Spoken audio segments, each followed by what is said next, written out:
England से जाकर बसे लोग अमेरिका में और अमेरिकन लोगों ने इंग्लैंड के खिलाफ लड़ाई की। उसी तरह भारत को डिस्कवर करने के लिए डिस्कवरी ऑफ इंडिया भी लिखा। इंदिरा गांधी जी ने जो जोड़ा 42वें संविधान संशोधन 1976 से क्योंकि ठंडी बुझी राख सुगबुगा उठी में जागरूक हैं और लोग इस बात को राजनीतिक चेतना से बहुत संपन्न हैं। उस मॉडर्न इंडिया में एक ऐसी महिला नजर आएंगी जो फराटे से अंग्रेजी बोलती हैं, माथे पे पल्लू रखते। हम भारतीय जो हैं वो परिवार को लेकर, अपने कम्युनिटी को लेकर अधिकार की बात कर रहे हैं, कोई कर्तव्य की बात नहीं कर रहा है। बल्कि हमारे संविधान सभा के अंतर्गत शंख और अजान की आवाजें भी थी। Unacademy. Let's crack it.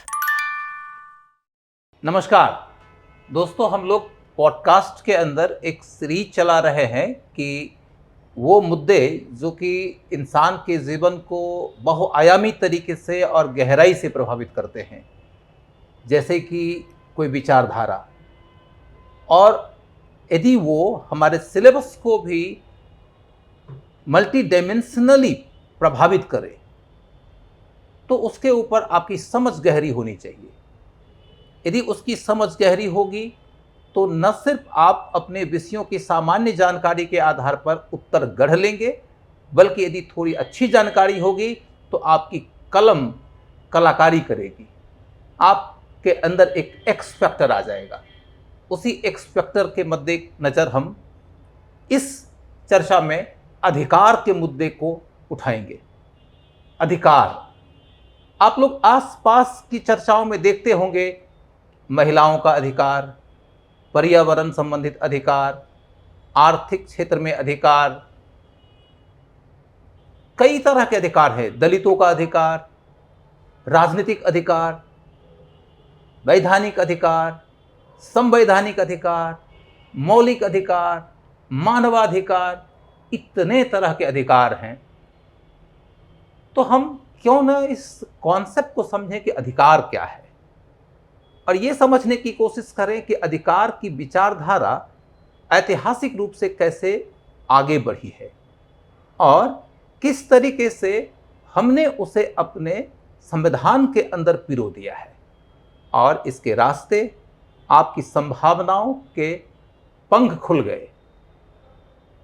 इस विषय पर बातचीत करने के लिए हमारे सामने एक विशेषज्ञ के तौर पर पॉलिटिकल साइंस और दर्शन शास्त्र दोनों के सिद्धस्त एक व्यक्ति हैं, दीपक सर। तो दीपक सर, हम चाहते हैं कि आप बच्चों को ये बताएं कि अधिकार है क्या, क्या इसकी कोई परिभाषा दी जाती है, क्या अधिकार की कुछ श्रेणियां होती हैं, अधिकार को लेकर विचारकों ने क्या क्या बताया है। निश्चित तौर पर इसका संबंध न्याय वगैरह से भी होता है, इसका संबंध मानव के अंदर की संभावनाओं को बाहर उभारने से होता है। तो इन विषयों पर हमारे बच्चों को आप इनलाइटन करें। सबसे पहले तो मैं सर आपको इस पूरे प्रयास की शुरुआत के लिए बहुत बहुत धन्यवाद व्यक्त करना चाहूँगा सर कि आप अनअकैडमी मुखर्जी नगर को उस मुकाम पर ले जाना चाहते हैं जहां विद्यार्थियों को इसका सीधे सीधे फ़ायदा मिले। और हमारे देश में संवाद की जो परंपरा रही है वो बहुत पुरानी रही है। उपनिषद संवादों के माध्यम से ही बहुत बड़ी बात कहते हैं, और प्लेटो और सुकरात और उस ज़माने में सब संवाद ही होते रहे हैं, और पूरा मार्क्सवाद वाद विवाद संवाद की बात करता है। तो अनअकैडमी की जो पूरी टीम है उसमें आदरणीय Ramesh sir, Lohia sir, Sanjeev sir, इन अपने अपने विषयों के जो विभिन्न मुद्दों को लेकर आएंगे। तो मुझे लगता है कि मुख्य परीक्षा में इस पूरे कार्यक्रम का उन्हें बहुत फ़ायदा मिलेगा जी। और टेक्नोलॉजी के डेवलप हो जाने की वजह से ये चीज़ें विद्यार्थियों को वो कभी भी इसको सुन सकते हैं। अब जो प्रश्न एक है कि अधिकार से हम क्या समझते हैं, तो मैं पहले एक उदाहरण लूँगा सर, और उसके बाद फिर उसकी परिभाषा करेंगे। कि मान लीजिए कि एक दिल्ली की लड़की है बसंती, जो अपने घर पर देर से पहुंचती है, और वो देर से आने की जो वजह बताती है वो वजह ये है कि उसकी कोचिंग क्लासेस लेट हो गई हैं। तो उस वजह के बताने के बाद उसका देर से आना जायज़ है। लेकिन अगर वो कहे कि किसी डिस्को में थी या किसी पब में थी, तो दिल्ली में निर्भया केस और एक जो गाड़ी से खींचने वाला जो केस था उसके बाद लोग ये कहेंगे कि तुम्हें लेट नहीं आना चाहिए। तो देर से आने का एक लड़की का जो दावा है, वो जब परिवार जायज ठहरा देगा तो अधिकार हो जाएगा। ऐसे सभी दावे जिनको समाज जायज ठहराता है, उचित मानता है, और राज्य के कानून जिसको वैधता दे देते हैं, वो अधिकार होते हैं। तो अधिकार दावे हैं, क्लेम हैं। फिर अधिकारों के लिए एक और बात कही जाती है कि अधिकार जो है वो हकदारी भी हैं, इंटाइटलमेंट्स भी हैं। कि एक अमर्त्य सेन का उदाहरण है कि एक बांसुरी है और 3 बच्चे हैं, एनी, बॉब और कार्ला, और तीनों उस बांसुरी पर दावा कर रहे हैं। तो बांसुरी पर हकदारी किसकी है? एक कह रहा है कि हमने इसको बनाया है इसलिए मेरा हक है, दूसरा कह रहा है कि केवल मैं ही बांसुरी बजाना जानता हूं इसलिए मेरा हक है, और तीसरा ये कह रहा है कि वो एक भी खिलौने नहीं रखता है, अगर ये बांसुरी मिल जाए तो मेरे पास एक खिलौना आ जाएगा। तो सामाजिक न्याय का विचार ये कहेगा कि जिसके पास कोई खिलौना नहीं है, बांसुरी उसकी होनी चाहिए। इसका मतलब कि जो किसी की चीज है जिस पर उसका हक है, अगर वो चीज उसके पास रहे तो वो उसके अधिकार को पुष्ट करती है। तो अधिकार दावे हैं, वे सभी दावे जो परिवार समाज जायज मानता है और राज्य के कानून वैध मानते हैं। जैसे हम मरने का अगर दावा करें कि नहीं मेरे पास मृत्यु का अधिकार होना चाहिए, तो भारत में वो नहीं है, क्योंकि भारत का कानून जो है वो इथनेसिया को भी, निष्क्रिय इथनेसिया को तो थोड़ा देता भी है, या सुप्रीम कोर्ट ने दिया भी एक केस में, अरुणा शानबाग के केस में। लेकिन कोई अगर ये कहे कि मैं कुतुब मीनार से कूद जाऊंगा और अगर बच गया तो मेरे ऊपर कुछ नहीं चलना चाहिए, तो भारत में जीवन का अधिकार है लेकिन मृत्यु का अधिकार नहीं है। और अधिकार को लास्की ने कहा था कि सामाजिक जीवन की वे परिस्थितियां हैं जिसमें व्यक्ति का चौमुखी विकास होना चाहिए। फिर अधिकारों को लेकर सर बड़ी बहस रही है कि अधिकार जो है वो प्राकृतिक अधिकार होने चाहिए या अधिकार किस तरह के होने चाहिए। तो जो मानव प्रकृति के भीतर होता है वो प्राकृतिक अधिकार है। जैसे जीवन, मानव प्रकृति ये चाहती है कि उसको संरक्षित रखे, तो जीवन का अधिकार प्राकृतिक अधिकार है। पक्षी, पशु ये सब क्या है, स्वतंत्र विचरण करते हैं, तो मनुष्य को भी कहीं भी आने जाने की चाह भी है और ये उसका अधिकार भी होना चाहिए, तो स्वतंत्रता का अधिकार। इसी तरह से कुछ लोगों ने कहा कि संपत्ति भी क्या है, एक अधिकार है, लेकिन उस पर बड़ा डिबेट वगैरह हुआ। आप तो इतिहास के मर्मज्ञ हैं और आप उस पूरे डिबेट के बारे में भी हमारे बच्चों को बताएंगे। तो प्राकृतिक अधिकार की जो धारणा थी वो धारणा आई, लेकिन फिर उसके बाद मनुष्य के विवेक में जो चीज जायज होती है या मनुष्य की जो एक श्रेष्ठता होती है, उस श्रेष्ठता के अधिकार पर जो अधिकार व्याख्या हुई उसको मानव अधिकार कहा गया। प्राकृतिक अधिकार केवल मानव स्वभाव की बात करते थे, मानव अधिकार जो है वो मानव गरिमा की बात करने लगे, मानव श्रेष्ठता की, मानव की बौद्धिकता की बात करने लगे। और जर्मनी के एक बहुत बड़े विचारक थे इमैनुअल कांट, उन्हीं के विचारों से ह्यूमन राइट्स का जो कॉन्सेप्शन था वो कॉन्सेप्शन आया। 1948 में मानव अधिकारों की सार्वभौमिक घोषणा हुई और पूरे विश्व स्तर पर इसको स्वीकार किया गया। और फिर धीरे धीरे मानव अधिकारों से भी हमें संतुष्टि नहीं हुई, पशुओं के भी अधिकार होने चाहिए। तो 1970 और 80 के दशक में पशु अधिकार को लेकर अमेरिका में बहस शुरू हुई, और फिर उसके बाद पर्यावरणीय अधिकारों और इन सब की क्या। तो अधिकारों की जो श्रेणियों के बारे में सर आपने प्रश्न पूछा था, तो सामाजिक, राजनीतिक, आर्थिक अधिकार, इन सब के बारे में, सांस्कृतिक अधिकार, धार्मिक अधिकार, इनके बारे में तो एक श्रेणीकरण मिलता ही है जो संयुक्त राष्ट्र संघ के द्वारा ही किया गया है। लेकिन एक श्रेणीकरण विकास क्रम को भी समझने का रहा है कि अधिकार जो है वो पहले प्राकृतिक तौर पर किए गए, मध्यकाल में ईश्वरीय और धार्मिकता के आधार पर अधिकारों की थोड़ी व्याख्या हुई, फिर मानव अधिकार आ गए, फिर पर्यावरणीय अधिकारों की भी बात आज के समय में चलने लगी।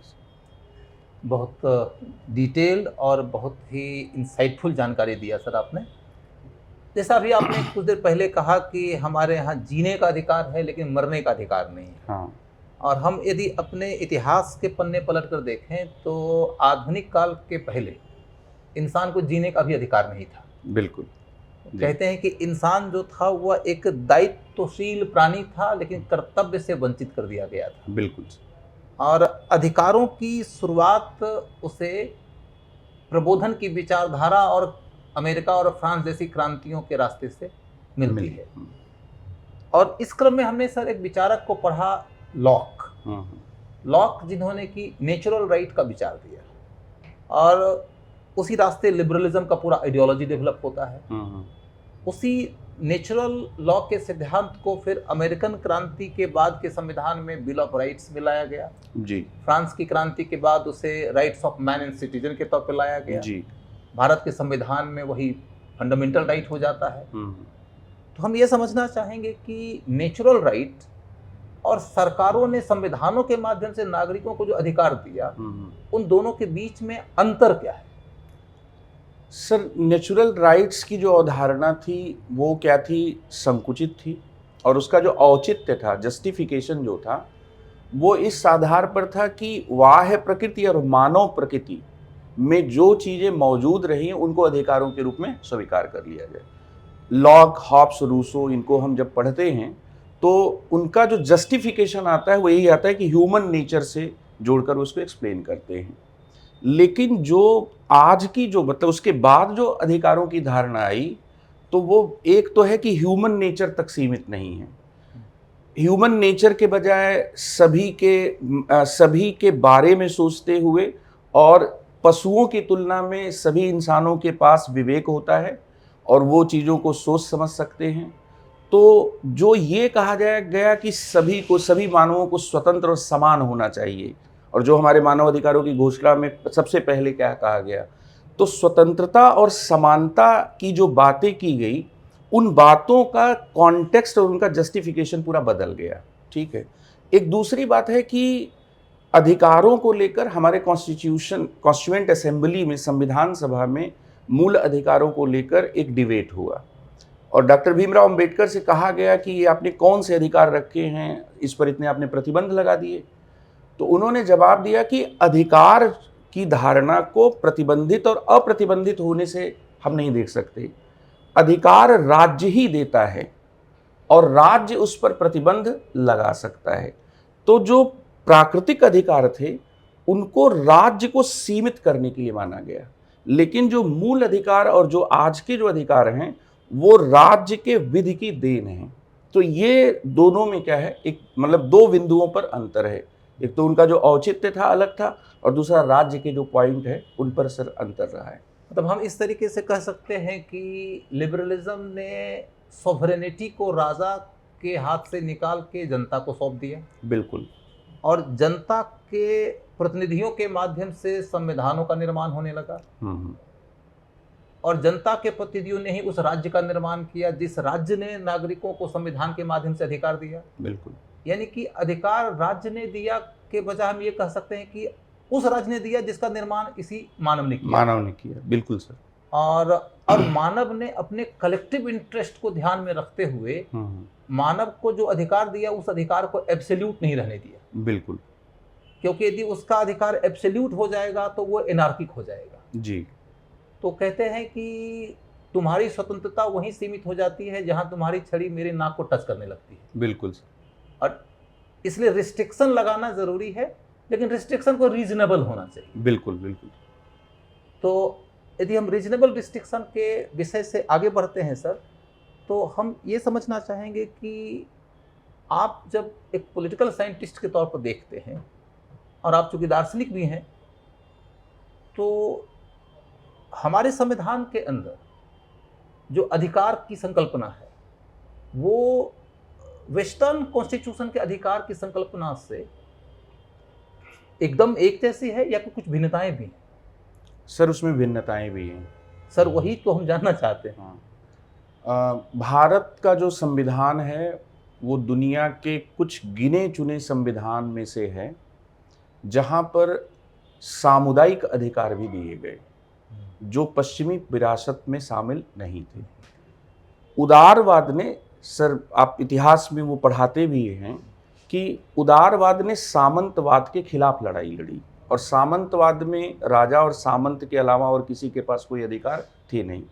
तो स्वतंत्रता का अधिकार उनके लिए बहुत बहुमूल्य चीज़ था। लेकिन स्वतंत्रता की जब हम बात अपने समाज में करें तो हमारे समाज में सामुदायिकता की प्रवृत्तियां पहले से रही हैं। जैसे हम भारतीय जो हैं वो परिवार को लेकर, अपने कम्युनिटी को लेकर, अपने सोसाइटी को लेकर कंसर्न रहते हैं, और यहाँ तक कि भारत में ग्राम सभा की भी अपनी जमीनें रही हैं जो किसी व्यक्ति विशेष की नहीं है और ना राज्य की हैं। तो सामुदायिकता भारत में गहराई से मौजूद रही है। डॉक्टर भीमराव अंबेडकर ने जब जो भाग 3 में जब अधिकारों की पूरी संकल्पना की, तो बहुत ही अच्छे तरीके से सर अनुच्छेद 26 में और अनुच्छेद 29 और 30 में सामुदायिक अधिकार भी दे दिए। 26 में किसी व्यक्ति या किसी नागरिक को अधिकार नहीं है, और आप तो सर दिल्ली यूनिवर्सिटी के लॉ ग्रेजुएट हैं और आपका इंटरेस्ट भी, आपसे जब भी बात होती है तो आप पूरा गहराई से चीज़ों को, पॉलिटी और लॉ की डिस्कस करते हैं सर। तो ये सर 26 में किसी व्यक्ति और नागरिक को अधिकार नहीं है, धार्मिक, प्रत्येक धार्मिक संस्था को है। तो एक तो कम्युनिटी राइट्स जो हमारे यहाँ दिए गए, और 29 और 30 में भी धार्मिक और भाषाई अल्पसंख्यक वर्गों को अधिकार हैं, वो भी एक कम्युनिटी राइट्स हैं। आज पश्चिम के समाज में इन अधिकारों को नहीं दिए जाने की वजह से जो एक सांस्कृतिक वाद जो वहाँ पर एक आया कि भाई जो मेजॉरिटी है वही क्या है वहाँ पर डोमिनेट कर रही है, और वो भारत की तरफ कई बार देखते हैं। तो सही मायने में हमारा जो कॉन्स्टिट्यूशन है उसमें पश्चिमी जो अधिकारों का नज़रिया रहा है, या अमेरिकन जो कॉन्स्टिट्यूशन रहा है, ब्रिटेन कॉन्स्टिट्यूशन में तो है ही नहीं ये, दूसरे जो फ्रेंच कॉन्स्टिट्यूशन रहा, उससे हमारा जो संविधान है वो अलग हो जाता है, और ये बात भारत को बहुत विशिष्ट बना देती है। यानी कि हम कह सकते हैं कि हमारे संविधान सभा के अंदर सिर्फ पश्चिम का बैंड नहीं बज रहा था, बिल्कुल सर, बल्कि हमारे संविधान सभा के अंतर्गत शंख और अजान की आवाजें भी थी। बिल्कुल बिल्कुल सर, और इसी ने हिंदुस्तान के संविधान को विशिष्ट बनाया। देखिएगा कि बच्चों ने ये बात नोटिस किया होगा शायद कि एक क्वेश्चन यूपीएससी में पूछा गया था सर कि फ्रेंच सेकुलरिज्म इंडियन सेकुलरिज्म से क्या सीख सकता है। बिल्कुल, और आपने जो अभी बताया डिस्क्रिप्शन में, हाँ। आपने वो आंसर दे दिया बिना कहे। बिल्कुल बिल्कुल। अच्छा सर, अब हम लोग एक दूसरे पहलू की ओर चलकर देखते हैं कि अधिकार जब हम पश्चिम में पढ़ते हैं तो हम देखते हैं कि नागरिकों को इस तरीके के अधिकार दिए गए हैं जो कि उसने लड़ाई करके हासिल किया है। बिल्कुल। और इसलिए पश्चिम में जैसे ही कर्तव्य शब्द आता है तो लगता है कि वो अधिकार को चुनौती देने वाली कोई चीज़ है। बिल्कुल। लेकिन जब हम सोशलिस्ट सिस्टम में गए और यूएसएसआर के कॉन्स्टिट्यूशन की ओर गए तो नागरिकों के कर्तव्य आ गए। और चूंकि वहाँ पर सिस्टम में पॉलिटिकल बॉस जो था वो आर्बिट्ररी था, तो नागरिकों का कर्तव्य उसको अधिकार से वंचित कर दिया। और इसी दौर में जब हम देखते हैं कि हिंदुस्तान की सरकार इंदिरा जी के समय में संविधान में मौलिक कर्तव्य लेकर आ रही थी, तो एक चिंता हो गई। बिल्कुल, कि कहीं ऐसा तो नहीं कि ये कर्तव्य हिंदुस्तान के नागरिकों के उन अधिकारों को छीन लेंगे।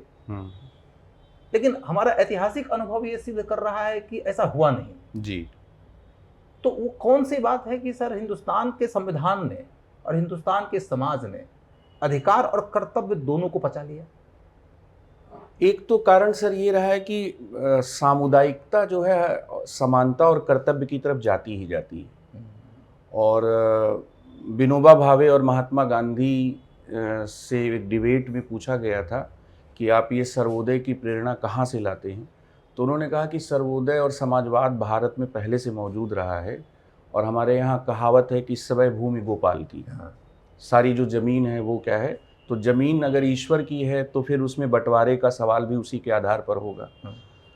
जो सर सबसे जो इम्पॉर्टेंट बात है जो मतलब अधिकार और कर्तव्य को लेकर, तो भारत का समाज जो है वो पश्चिमी समाज से इस मामले में अलग रहा है कि यहाँ पर पहले से ही कर्तव्यों पर बल रहा है।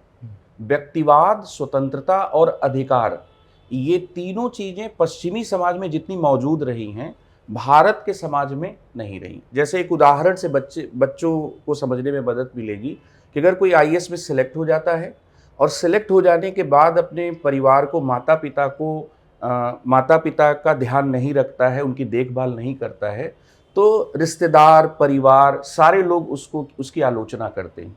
इसका मतलब कि हमारा समाज इस व्यक्तिवादिता को पचा ही नहीं पाता। तो एक तो ये भी है, और दूसरी बात है कि 1980 में पश्चिम के लोगों को, 80 के दशक में पश्चिम के लोगों को भी ये समझ में आ गया कि हमारे समाज की कुछ प्रॉब्लम है, और ये कहा गया कि रिस्पॉन्सिबिलिटी डेफिसिट की प्रॉब्लम क्रिएट हो गई। सभी लोग अपने हक की बात कर रहे हैं, अधिकार की बात कर रहे हैं, कोई कर्तव्य की बात नहीं कर रहा है। और जिस देश में हजारों साल पहले निष्काम कर्म मार्ग और कर्तव्य के लिए कर्तव्य करो का उपदेश था, तो एक चेतना भी पहले से रही कि हमारी कुछ ड्यूटीज हैं। और बहुत से ऐसे भी लोग सर समाज में मिलेंगे जो अपने कर्तव्यों को ही पूरा करते हैं, अधिकारों की बात करते ही नहीं। तो भारत का समाज इस मामले में अलग था। और इंदिरा गांधी जी ने जो जोड़ा, 42वें संविधान संशोधन 1976 से जोड़ा, तो उस पर सर जे.एस. वर्मा कमेटी बनी। जे.एस. वर्मा कमेटी ने अपनी रिपोर्ट में लिखा कि जो मूल कर्तव्य हैं भारतीय संविधान के भाग 4 में, वो मूल कर्तव्य केवल पश्चिमी जीवन पद्धति को ही नहीं, दरअसल भारतीय जीवन पद्धति को भी व्यक्त करते हैं। और अधिकार हम दूसरे से, राज्य से मांगते हैं, कर्तव्य हमारी अपने प्रति का है जिम्मेदारी, जो अब हमारा जो दावा है वो अपने प्रति है। तो ये बेसिक डिफरेंस भी वहाँ रहा है, और शायद उदारवाद का बड़ा गहरा प्रभाव रहा है, इसलिए पश्चिम में ऐसा हुआ।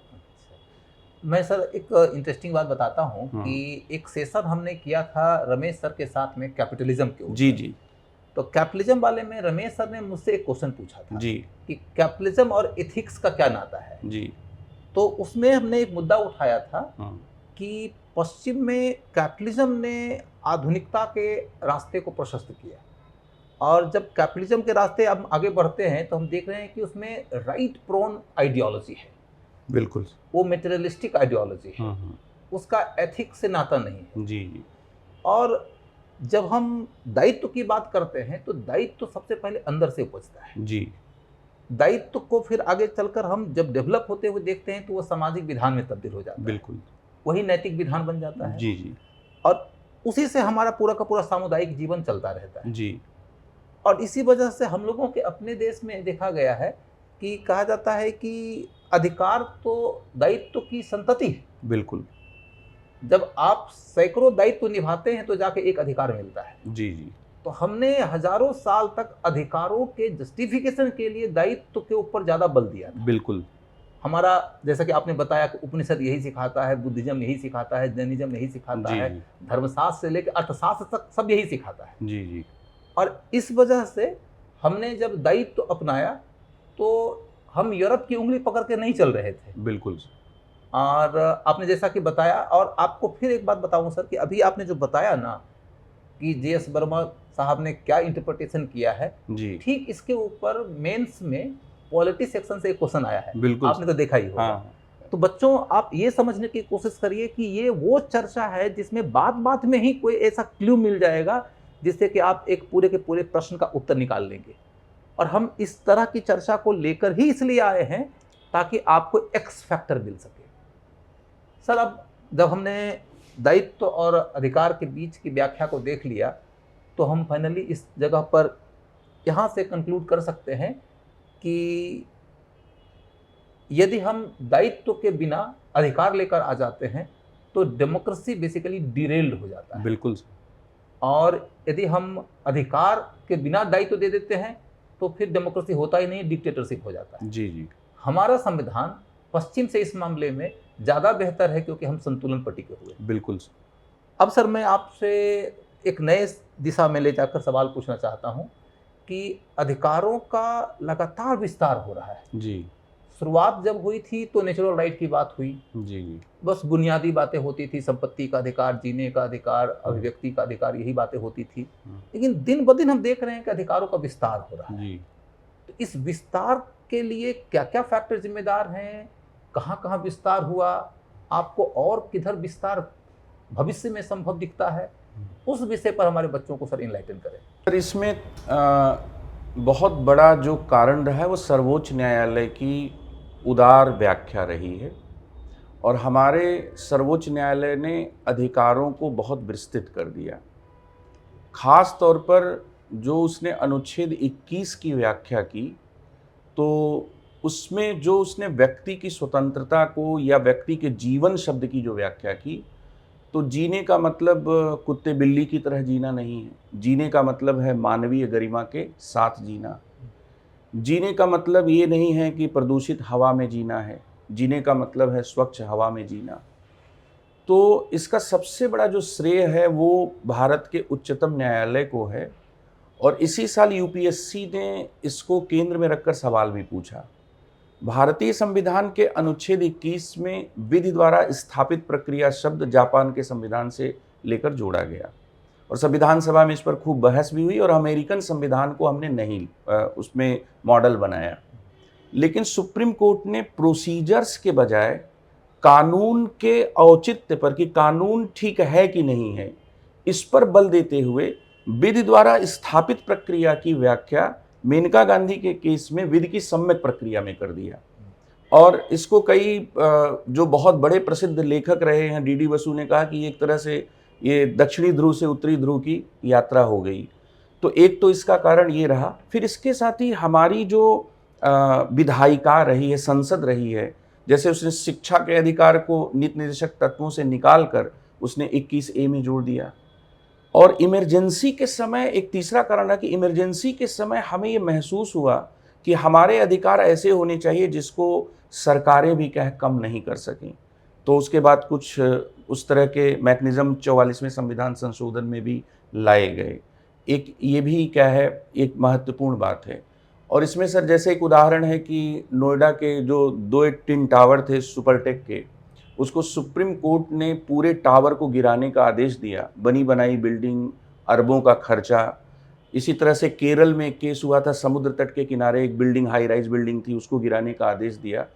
तो इस पर आईएएस में सवाल आया कि भारत का सर्वोच्च न्यायालय पर्यावरणीय मुद्दों का किस प्रकार से संविधानीकरण कर रहा है। भाई, एक बिल्डिंग का गिरना और उसको अनुच्छेद 21 के पर्यावरणीय अधिकार से जोड़ देना, ये हमारे सर्वोच्च न्यायालय की गतिशील व्याख्या का भी एक इसका बहुत बड़ा क्या है, रोल रहा है। और भारत में सर 90 के दशक के बाद जो सिविल सोसाइटी मूवमेंट बड़ा स्ट्रांग हुआ, जो हमारे यहाँ गैर सरकारी संस्थाएं थीं और हमारे यहाँ जो सामाजिक आंदोलन थे वो बहुत स्ट्रांग हुए, और जनहित याचिकाओं से एकदम अधिकारों के लिए सर बाढ़ लगा दी। तो हमारा समाज भी बहुत अवेकेंड है। और हम लोगों के समाज में सर एक खासियत है कि गलत करने वाले आदमी को लोग पहचान जाते हैं और फिर उसको रोकते भी हैं। और शैक्षिक साक्षरता से भारत की राजनीतिक साक्षरता का कोई संबंध नहीं है सर। इमरजेंसी के बाद उन्होंने उस व्यक्ति को इमरजेंसी लगाने के लिए भी क्या सत्ता से बाहर किया जिसको बहुत प्यार करते थे। भाई 1971 में इंदिरा गांधी को लेकर सर देश में किस तरह का माहौल था जब उन्होंने बांग्लादेश मुक्ति अभियान में एक बहुत ही डिटरमाइंड क्या है स्टेप क्या है दिखाया था। तो भारत का जो समाज है वो सर दूसरे देशों के समाज की तरह भी नहीं है। लोग जागरूक हैं और लोग इस बात को राजनीतिक चेतना से बहुत संपन्न हैं, और वो हमारे नागरिक समाज में, वो हमारे गैर सरकारी संगठनों में दिखता है। किसान आंदोलन इसका साधारण एकदम सर्वश्रेष्ठ उदाहरण है। लोकपाल आंदोलन में जो भ्रष्टाचार को लेकर मुद्दा बना।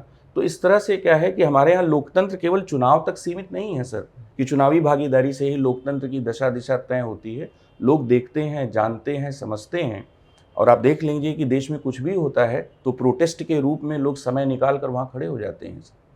यानी कि हम ये कह सकते हैं कि हमने अपने संविधान के निर्माण के समय जो अधिकारों की सूची बनाई थी वो 18th और 19th सेंचुरी के यूरोप के संविधानों के अधिकारों की सूची से ज़्यादा लंबी थी जी। उसके बाद फिर हमारा सोसाइटी अवेकन होता गया, हमारा जुडिशरी एक प्रोग्रेसिव इंटरप्रिटेशन करता गया, और फिर अधिकारों का दायरा और ज़्यादा व्यापक होता चला गया। यानी अब हम पर्यावरण के प्रति अधिकार से संपन्न हो गए हैं जी। सिर्फ और सिर्फ प्रकृति पूजा करेंगे सो बात नहीं है, वो तो करेंगे, वो हमारा दायित्व है। लेकिन हमने अपने राज्य को ये कहना शुरू कर दिया है कि हमको बेहतर एनवायरनमेंट चाहिए, ये मेरे जीने के अधिकार से जुड़ा हुआ मामला है। बिल्कुल। हमारे यहाँ की महिलाएं अब महिलाओं के अधिकार को लेकर व्यापक रूप से जागरूक हो रही है, और इस मामले में हम कह सकते हैं कि हमारी महिलाएं जो हैं वो न सिर्फ अपनी परंपराओं से देवी पूजा और मातृ देवी के रूप में अपने को अभिव्यक्त करना चाहती हैं, बल्कि वो अब पश्चिम के अंदर भी जो महिलाओं के अधिकारों के मुद्दे उठे हैं जी, उनसे भी वो प्रेरणा ले रही है। बिल्कुल। दलितों का अधिकार हमारे देश में अब ज़्यादा इम्फेटिक तरीके से खड़ा हो रहा है और अपनी आवाज़ को ध्वनित कर रहा है। बिल्कुल। और इस तरीके से हम ये भी कह सकते हैं कि हमारे संविधान की संभावनाओं को विस्तार मिल रहा है बिल्कुल और हमारे समाज के अंदर नए नए आयामों का विकास हो रहा है। जी, हम एक बेहतर समाज बनने की ओर जा रहे हैं, बिल्कुल जिसके तहत हमारी जो संकल्पना थी कि सर्वे भवन्तु सुखिनः सर्वे सन्तु निरामया, तो हम उस दिशा में मुड़ते जा रहे हैं जी, और ये लगातार अभी और आगे बढ़ेगा। जी। तो सर, अधिकारों के ऊपर हमारी चर्चा खूब हुई, हाँ। आपने बहुत अब मेरे मूल्यवान भी जानकारी दिया। मेरी भी कुछ जिज्ञासाएं हैं सर आपसे सर कि जो राष्ट्रीय आंदोलन था वो हमारा स्वतंत्रता संघर्ष भी था जी, और हमारा जो संविधान है उसमें जितनी भी बातें हैं, मूल जो भाव है वो उससे बहुत प्रेरित रहा है। तो राष्ट्रीय आंदोलन और स्वतंत्रता संघर्ष और भारतीय संविधान में जो मूल अधिकार और उससे जुड़ी हुई चीज़ें हैं, सर इस पर थोड़ा रोशनी डालें। और सर, हमारा जो राष्ट्रीय आंदोलन है उसमें आप देखेंगे कि एक बैकग्राउंड है इसका जो आपको 19वीं शताब्दी के समाज सुधार आंदोलन में मिल जाएगा। जी, और तब जबकि हम आधुनिक भारत के निर्माण की ओर मुड़ रहे थे, तो हमने पूर्व और पश्चिम के बीच में एक पुल बनाया था। जी, हमने पश्चिम से एनलाइटनमेंट लिया था और पूर्व से हमने उपनिषद, बुद्धिज्म, जैनिज्म, सांख्य सबको लेकर अपने को मॉडर्नाइज करने का प्रयास किया था। जी, तो मॉडर्निज्म जो होता है ना सर, उसका पश्चिम पूरब से कोई अनिवार्य नाता नहीं होता है। बिल्कुल। आज की तिथि में हमारे सामने जितने विकल्प मौजूद हैं, उन सब से सीखते हुए अपने को अपने अतीत से बेहतर बनाने की कोशिश को ही मॉडर्निज्म कहते हैं। जी, जी, और इसी रास्ते हमने अपने को मॉडर्न बनाने का प्रयास किया। और हमारा जो नेशनल मूवमेंट है उसका रूट हमारे समाज सुधार आंदोलन में है। जी, आपको कहीं वह विवेकानंद से प्रभावित होता नजर आएगा, कभी दयानंद जी से प्रभावित होता नजर आएगा, कभी वो राजा राम मोहन राय से प्रभावित होता हुआ नजर आएगा। लेकिन यदि मोटे तौर पर हम ये देखने की कोशिश करें कि कोई एक आदमी जो 20वीं शताब्दी में मॉडर्न इंडिया को रिप्रेजेंट करता है, तो महात्मा गांधी है। जी, और महात्मा गांधी में मॉडर्न इंडिया कुछ इस तरीके से अभिव्यक्त होता है कि खिड़की के रास्ते से पश्चिम तो आता है, जी, लेकिन दरवाजे के रास्ते से पूरब आता है। जी, जी, और आप देखेंगे कि सर, उस मॉडर्न इंडिया में एक ऐसी महिला नजर आएंगी जो फराटे से अंग्रेजी बोलती हैं माथे पे पल्लू रख के, जी, सरोजनी नायडू। जी, आपको उस मॉडर्न इंडिया में सुभाष चंद्र बोस नजर आएंगे कि जिन्होंने जब देश की आज़ादी की लड़ाई की योजना बनाई तो अपने साथ में महिलाओं का एक ब्रिगेड बना दिया, जी, जो पश्चिम के लोगों के लिए उस समय जी, इतना मुश्किल था। आप उस मुश्किल को आप ऐसे समझिए सर कि फर्स्ट वर्ल्ड वॉर तक तो पश्चिम ने महिलाओं को राइट टू वोट ही नहीं दिया था, बिल्कुल। और हमारे यहाँ सेकेंड वर्ल्ड वॉर के बीच में ही महिलाओं का ब्रिगेड बना दिया गया। जी, जी, तो उसका वजह यही था कि हम अपने मॉडर्निज्म के लिए प्रेरणा अपने अतीत से भी ले रहे थे। जी, और इसी नाते देखेंगे कि एक तरफ हमारे यहाँ स्वतंत्रता की बात चल रही थी, समानता की बात चल रही थी, हमारे यहाँ बंधुत्व की बात चल रही थी, लेकिन उसी समय हम ये भी समझने की कोशिश करें कि हमारा जो लिबर्टी का कॉन्सेप्ट है जी, वो सिर्फ पॉलिटिकल लिबर्टी का कॉन्सेप्ट नहीं था जो कि पश्चिम में था। बिल्कुल।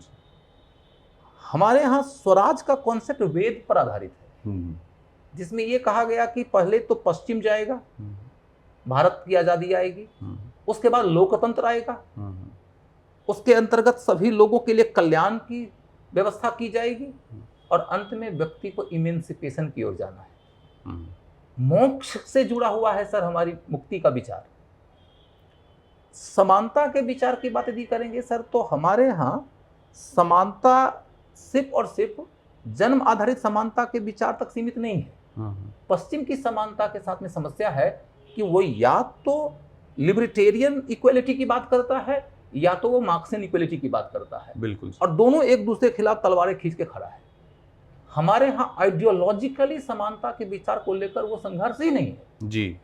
हमारे यहाँ तो स्थिति ये है कि चाहे आप बुद्ध को पढ़ो, चाहे आप महावीर को पढ़ो, चाहे आप उपनिषद को पढ़ो, समझ की यदि हम बात करें तो गहरे विचारक ये समझते हैं कि बुद्धिज्म और उपनिषद के बीच में बहुत गहरा तालमेल है। सर इसमें जरा सा मैं जैसे विश्व इतिहास वाले भी एक चीज़ आपने बताई तो मैं चाहूँगा कि थोड़ा नए बच्चों को भी इसका, कि जो विचारधारा में जैसे लिबर्टेरियन इक्वलिटी आपने कहा, उदारवादी स्वतंत्रता, जी और जो मार्क्सियन इक्वलिटी है, जी तो थोड़ा सा बच्चों को इस पर और रोशनी डाल दें कि इनके बीच में बेसिकली फ़र्क क्या है।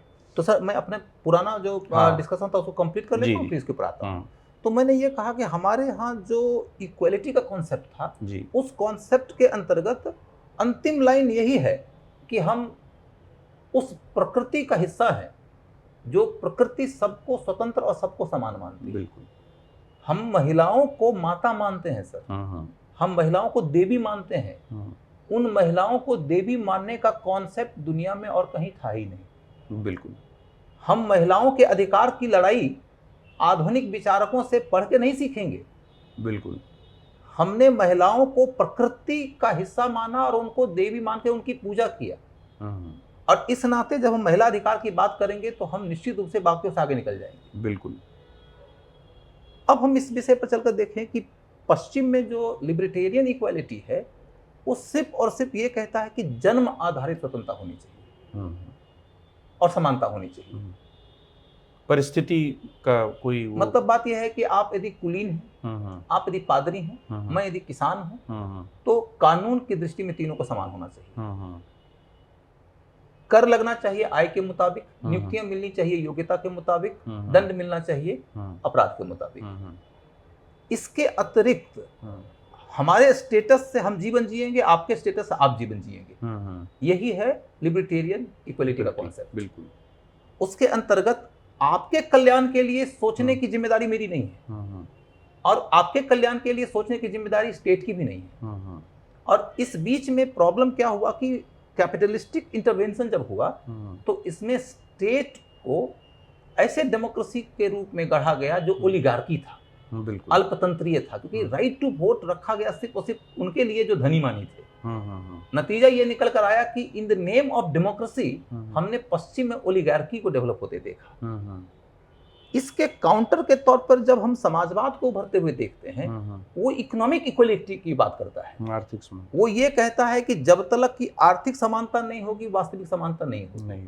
लेकिन आर्थिक समानता होगी कैसे? हाँ, हाँ, तो कहता है आर्थिक साधनों को निजी हाथों से निकाल के हाँ, हाँ, सामुदायिक हाथ में सौंप दो और इसके लिए क्रांति का रास्ता चुनो। हाँ, हाँ, और क्रांति के लिए हिंसा होगी। बिल्कुल। जबरदस्ती सत्ता पर कब्जा कर लिया जाता है लेनिन की ओर से। हाँ, हाँ, जबरदस्ती सत्ता के बाद अपनी सत्ता का औचित्य सिद्ध करने के लिए लेनिन ने इलेक्शन करवाया हाँ, हाँ, और इलेक्शन में उसको लोगों ने वोट आउट कर दिया, हाँ, हाँ, तो उसने पार्लियामेंट भंग कर दिया हाँ, हाँ, और अपनी मर्जी की व्यवस्था अपने बल के बदौलत लागू किया। हाँ, हाँ, जब उसने लोगों के ऊपर अपनी व्यवस्था थोपने का प्रयास किया हाँ, तो वो ये बेसिकली कर रहा था कि आर्थिक इक्वलिटी देने के लिए तुम्हारे तमाम अधिकार छीन लेंगे। हाँ, बिल्कुल। नागरिकों के अधिकार जो लिबर्टेरियन विचारधारा ने दिया था उसको छीन लिया। हाँ, हाँ, तो जब समानता देने की बात किया तो स्वतंत्रता छीन लिया। हाँ, जब हम लिबर्टेरियन की ओर चल के देखते हैं सर, हाँ, तो वो जब लिबर्टी देता है तो इक्वलिटी छीन लेता है, हाँ, कम से कम इकोनॉमिक इक्वलिटी की बात ही नहीं करता। हाँ, हाँ, और जब सोशलिस्ट इकोनॉमिक इक्वलिटी के साथ में बाकी इक्वलिटी देने की बात करता है तो लिबर्टी छीन लेता है। हाँ, भारत के संविधान में आप देखेंगे सर हाँ, कि उसमें कहा गया है कि हम मनुष्य के स्वतंत्रता और समानता हाँ, और सभी प्रकार के न्याय हाँ, और बंधुत्व हाँ, इनको इंश्योर करने के लिए संविधान का निर्माण करेंगे। बिल्कुल, प्रस्तावना में यही बात कही गई। बिल्कुल, बिल्कुल। न इसमें फ्रेंच एंड अमेरिकन रेवोल्यूशन हाँ, हाँ, की सीमा है, हाँ, न इसमें रशियन रेवोल्यूशन की सीमा है। हाँ, हाँ, दोनों की खूबियां हैं हाँ, और उसको आगे कैसे बढ़ाया गया? हाँ, तो बढ़ाया गया क्योंकि इसके पीछे हाँ, गांधी, अंबेडकर, नेहरू, पटेल जैसे मनीषियों की सोच थी हाँ, हाँ, और इन सब की सोच को गढ़ने में हाँ, समाज सुधार आंदोलन की सोच थी और उसको गढ़ने में उपनिषदों और बुद्धिज्म जैनिज्म की सोच थी। बिल्कुल सर, बिल्कुल। एक और सर मेरे मन में भी जिज्ञासा है और बच्चों के लिए भी बड़ा ये लाभदायक प्रश्न होगा कि American revolution, French revolution, England की जो गौरवमयी क्रांति थी, उन सब का प्रभाव भी हमारे ऊपर पड़ा। राष्ट्रीय आंदोलन में भी दिखता है, स्वतंत्रता संघर्ष उसी के साथ हो रहा था। तो संविधान तक आते आते सर आप कैसे उसको कनेक्ट करते हैं कि कौन सी ऐसी चीज़ें थी जो हमें भी बहुत प्रेरित कर रही थी? मतलब पश्चिम में जो विचारधाराएं विकसित हुई और जो हाँ, क्रांतियां जो हुई उन्होंने जो मांगे की, हाँ, अमेरिकन फ्रेंच रिवॉल्यूशन, इंग्लैंड की गौरवमयी क्रांति पहले ही हो चुकी थी, तो उनसे जो है भी हमने कुछ लिया। तो सर एक पहली बात तो यह है कि संप्रभुता जो राजनीति का एक बुनियादी कॉन्सेप्ट है वो किसके पास होती है। पहले सत्ता राजा के हाथ में थी, राजतंत्र था, और हम संप्रभुता को अब जनता के बीच में लाने की बात कर रहे हैं। दिनकर जी की एक बड़ी प्रसिद्ध पंक्ति है सर कि सदियों की ठंडी बुझी राख सुबुगा उठी, मिट्टी सोने का ताज पहन इठलाती है, दो राह समय के रथ का धर धर नाद सुनो, सिंहासन खाली करो कि जनता आती। बहुत प्रसिद्ध लाइन ने सुनाई सर। तो ये सर जो संप्रभुता का कॉन्सेप्ट है वो हमने लिया उनसे। उसके बाद दूसरी बात आती है लिबर्टी की। तो लॉक का विचार है वो इनलाइटनमेंट के रास्ते डेवलप हुआ। उसको समाज सुधारकों ने पहली दफा पढ़ा, जैसे कि राजा राम मोहन राय, और उसके बाद उन्होंने समाज को ऐसे तरीके से गढ़ने की कोशिश किया कि जिसमें व्यक्ति को स्वतंत्रता भी मिले और समानता भी मिले। तो हमने उनके स्वतंत्रता और समानता के विचार को अपना लिया। इसके बाद फिर जब आगे बढ़ते देखते हैं सर, तो हम ये देख रहे हैं कि फ्रांस की क्रांति के बारे में एक विचार है कि उसी क्रांति ने मनुष्य को जो कि पहले प्रजा हुआ करता था उसको नागरिक बना दिया। बिल्कुल। हमने नागरिक के रूप में जब मनुष्य को तब्दील किया तो बेसिकली और कोई दूसरा मनुष्य नहीं है, वो वही मनुष्य है जिसमें हमने संप्रभुता सौंपा था। बिल्कुल। इसके बाद फिर जब हम आगे बढ़ के देखते हैं सर, तो आपको ये दिखाई देगा कि हमारा जो राष्ट्रीय आंदोलन चला है ना, उसमें से ज्यादातर हमारे बड़े बड़े राष्ट्रवादी नेता पश्चिम में पढ़े हैं। चाहे क्रांतिकारियों में आप सावरकर को लीजिए और चाहे आप दादा भाई नौरोजी को लीजिए, या फिर आप 1920 के दशक में चलकर देखें सर, तो महात्मा गांधी इंग्लैंड से पढ़ के आए थे, जवाहरलाल नेहरू इंग्लैंड से पढ़कर आए थे, सरदार वल्लभ भाई पटेल बैरिस्ट्री लंदन से किए थे, सुभाष चंद्र बोस आईसीएस की पढ़ाई लंदन में किए थे, यहाँ तक कि हमारे मनीषी रविन्द्रनाथ टैगोर भी पढ़ने के लिए लंदन ही गए थे। वो पढ़ने तो गए थे आईसीएस, पढ़ के आए लिटरेचर। बिल्कुल सर। अंबेडकर जो हिंदुस्तान के संविधान के शिल्पकार माने जाते हैं, वो लंदन में पढ़े थे। बिल्कुल। तो कुल मिलाकर देखेंगे तो वहां के विचारों ने इनको सेप दिया था।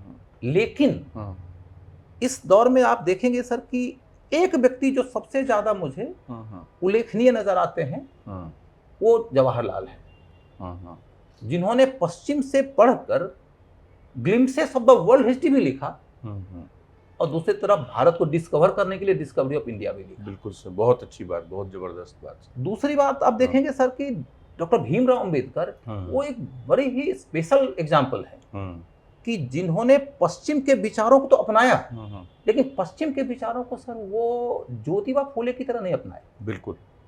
ज्योतिबा फूले कह रहे हैं कि हमारा आदर्श होगा अमेरिकन संविधान, लेकिन डॉक्टर भीमराव अंबेडकर वेद और बुद्धिज्म के गहन ज्ञानी थे और उन्होंने अपने को कन्वर्ट जब किया तो वो तो क्रिश्चियन भी बन सकते थे ना। बिल्कुल। उन्होंने बुद्धिज्म चुना क्योंकि उनको हिंदुस्तान की परंपरा की गहरी जानकारी थी।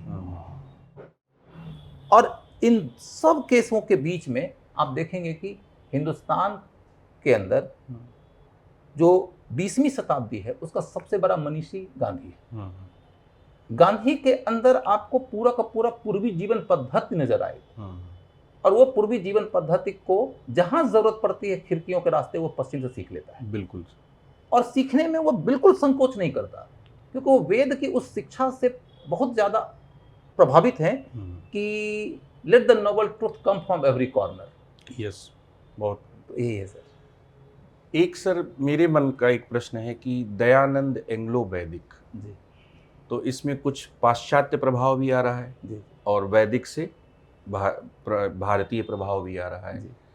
तो क्या ये जो मेल था ये मेल चलता रहा सर, या अभी आप देखते हैं कि ये थोड़ा रुक गया है और अब हम थोड़ा कुछ चीज़ों को लेकर एक्सक्लूसिव हो रहे हैं? सर मेरा ये कहना है कि मॉडर्न इंडिया को लेकर अल्टरनेटिव आइडियाज हमेशा रहे हैं। एक आइडिया ऐसा था जो राधाकांत देव का था, वो कहते थे कि हम एकदम पश्चिम से कुछ भी नहीं सीखेंगे। बिल्कुल।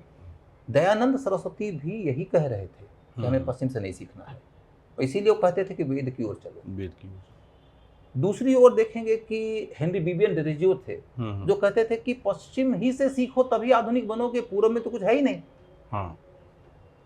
तीसरे और देखेंगे सर कि राजा राम मोहन राय थे, वो पूर्व और पश्चिम दोनों के बीच में पुल बनाते थे।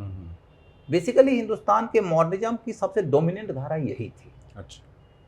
यहाँ तक कि मुसलमानों में भी चलकर देखेंगे तो आपको ये पता चलेगा कि सर सैयद अहमद खान जो थे, उन्होंने एंग्लो मोहम्मडन हाँ, एजुकेशनल इंस्टीट्यूशन खोला अलीगढ़ में। बिल्कुल।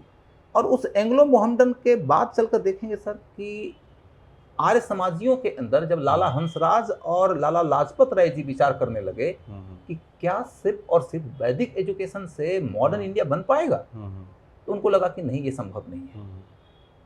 उन्होंने एक नए तरीके से इंटरप्रिटेशन किया। आर्य समाज नाम की किताब लिखे हैं लाला लाजपत राय। उसमें वो कहते हैं कि दयानंद सरस्वती जी अपने युगबोध से प्रभावित थे। उनके समय में क्रिश्चियनिटी जिस तरीके से एग्रेसिवली अपने को एक्सपैंड करने की कोशिश कर रहा था इंडिया में, और जिस तरीके से वो हिंदू धर्म और संस्कृति को डिनाउंस कर रहा था, उसके अगेंस्ट वो एक मुखर स्वर की तरह उभरे थे। लेकिन मैंने उनके स्पिरिट को समझा है। दयानंद सरस्वती जी का स्पिरिट क्या है, तो वो कहते हैं लाला लाजपत राय कि वो वेद पर आधारित है, और वेद स्वयं कहता है कि सीखने की बात कहीं से भी आती है तो सीख लेना चाहिए। और तब उन्होंने कहा कि इस नाते मैं दयानंद सरस्वती को खारिज किए बिना दयानंद से ही वेद की शिक्षा लेकर भारतीय बच्चों को शिक्षित करने के लिए वैदिक शिक्षा के साथ पश्चिमी शिक्षा भी दूंगा। वेद ये नहीं कहता है कि बाहर से मत सीखो, वेद ने ये नहीं कहा कि सिर्फ मुझसे सीखो, वेद तो हमेशा कह रहा है पूरी दुनिया से सीखो, क्योंकि वसुधैव कुटुंबकम है। तो जब पूरी वसुधैव कुटुंब है तो सीखो सबसे। तो इसलिए लाला लाजपत राय ने कहा कि हम पश्चिम से भी सीखेंगे। तो देखेंगे कि अलीगढ़ वाले के पैटर्न पर ही इनमें भी आ गया दयानंद एंग्लो वैदिक। ये एक बात हुई सर। अब उसके बाद फिर आगे चलकर देखेंगे कि ये ऑल्टरनेटिव हिंदुस्तान की सोसाइटी में उसके बाद भी हमेशा बना रहा है कि हमें इंडिया को बनाना है तो कैसा बनाना है। दयानंद सरस्वती जी के पैरेलली यदि हम आज के समाज को देखें तो आज भी एक ग्रुप ऐसा खड़ा हुआ है जो थोड़ा सा एक्सक्लूसिव होने का प्रयास करता है, और वो कह रहा है कि हम विश्व हैं और हमको सिखाने की जरूरत है, सीखने की जरूरत नहीं है। हमको तो बस पूरी दुनिया में अपना डंका बजाना है। सर, डंका बजाना नहीं पड़ता है, डंका तो बज जाता है। विवेकानंद ने एक स्पीच दिया था शिकागो में, तो न्यूयॉर्क हेराल्ड ने लिखा था कि एक अकेला पूर्वी सन्यासी समस्त पश्चिम जगत को शिक्षा देने के लिए पर्याप्त है, और पूर्वी जगत ये शिक्षा यदि दे सकता है पश्चिम को, तो पश्चिम को अब ये नहीं बोलना चाहिए कि हम पूरब के ऊपर इसलिए प्रभुत्व स्थापित किए हैं क्योंकि हमको व्हाइट मेंस बर्डन चलाना है। वो थ्योरी झूठा सिद्ध हो गया। आप यदि विवेकानंद की तरह बातें करेंगे ना, तो आपको दावा करने की जरूरत ही नहीं पड़ेगी, लोग हाथों हाथ ले लेंगे, क्योंकि भूमंडलीकरण का जमाना है सर, जरूरत है। एक वाल्मीकि सिंह गवर्नर रह चुके थे और अभी एक रिटायर्ड जीवन जी रहे हैं। उन्होंने वसुधा नाम की किताब लिखा जी। उन्होंने अपना अनुभव शेयर किया था एक सेमिनार में। वो कहते हैं कि जब वर्ल्ड ट्रेड सेंटर के ऊपर हमला हुआ था, तो अमेरिका में एक सेमिनार हो रहा था। सेमिनार को ये सुनने चले गए थे। किसी ने इनको देखकर मंच पे बुला लिया कि राजनीतिक समाधान और आर्थिक और टेक्नोलॉजिकल समाधान तो सब अपने तरीके से निकालेंगे, लेकिन सोशियो कल्चरल समाधान देने के लिए एक इंडियन से बेहतर कोई नहीं बोल सकता। वो स्टेज पर जाने के बाद बोले कि maybe this Indian is not competent enough to give you the solution, but of course India can. उसके बाद उन्होंने कहा कि मैंने इसके पश्चात पढ़ना शुरू किया ज़्यादा गहराई से भारतीय संस्कृति को, और तब एक किताब लिखा बहुधा। और बहुधा किताब में प्रेरणा कहाँ से ली गई है? एकम शक्ति विपरा बहुधा वदंती। तो एकम शक्ति विपरा बहुधा वदंती का विचार जो हमारे वेद ने सिखाया है, असल में हम वो हैं सर। हम वो हैं जिसने चेतना पे चौकीदारी नहीं किया है। तब जाकर हमारे देश के अंदर कौटिल्य भी पैदा हुए हैं और आर्यभट्ट भी। बिल्कुल हम वो हैं कि जिसने कहा है कि अहम ब्रह्मस्मि, और हमने कहा कि हमारे देश का सबसे बड़ा दार्शनिक है। हम तो ये भी देख रहे हैं ना सर कि जब मंसूर ने कहा था अनल हक, तो उसको जिंदा जला दिया गया था। हमारे देश में आर्यभट्ट ने गुप्त एज में कह दिया था कि पृथ्वी घूमती है और सूर्य स्थिर है।